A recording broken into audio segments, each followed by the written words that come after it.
সাভারের তেঁতুলঝড়া ইউনিয়নের জয়নাবাড়িতে গড়ে উঠেছে অলিয়ম লুব্রিকেন্টস বিডির অয়েল রিফাইনিং কারখানা।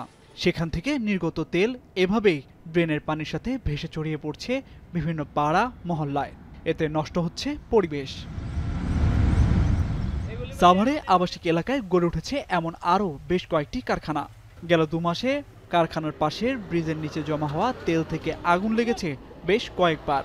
এসব কারখানার চিমনি দিয়ে বের হওয়া কালো ধোঁয়ায় দূষিত হচ্ছে পরিবেশ, যে কারণে শ্বাসকষ্ট সহ নানা রোগে আক্রান্ত হচ্ছেন স্থানীয়রা।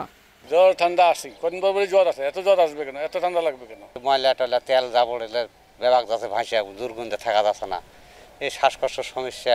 ওইখানে আপনার তেলগুলো বাইর হয় এবং ওখান থেকেই তেলটা এই আগুন লাগে। এই মহল্লার ভিতরে একটা মোবিল ফ্যাক্টরি করছে, এটা এখানে কোনোভাবেই রাখা উচিত না।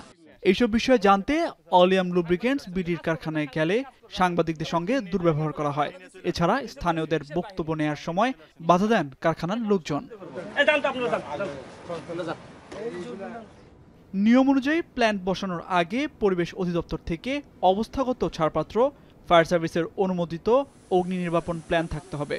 একই সাথে বিস্ফোরক পরিদপ্তর থেকে অনুমোদিত নকশা, জেলা প্রশাসন, বিনিয়োগ উন্নয়ন কর্তৃপক্ষ সহ সংশ্লিষ্ট মন্ত্রণালয়ের অনাপত্তিপত্র থাকতে হবে।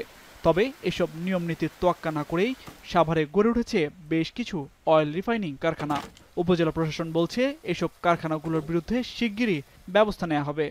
নতুন করে যেন কোনো ক্ষয়ক্ষতি না হয় সেই জন্য উপজেলা পরিষদের নিয়মিত যে মাসিক সমন্বয় সভা হয় সেখানেও আমরা আলোচনা করেছি। যারা এখানে এই ধরনের তেলের ব্যবসা করছে যথাযথ কর্তৃপক্ষের অনুমোদন না নিয়ে তাদের বিরুদ্ধে আমরা শীঘ্রই ব্যবস্থা নিব।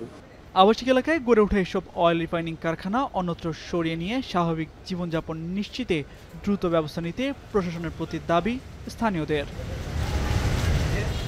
এখন সাভার 250টিরও বেশি ডিজাইন অপশন নিয়ে ওয়ালটন স্মার্ট ফ্রিজ, বোঝে আপনার প্রয়োজন।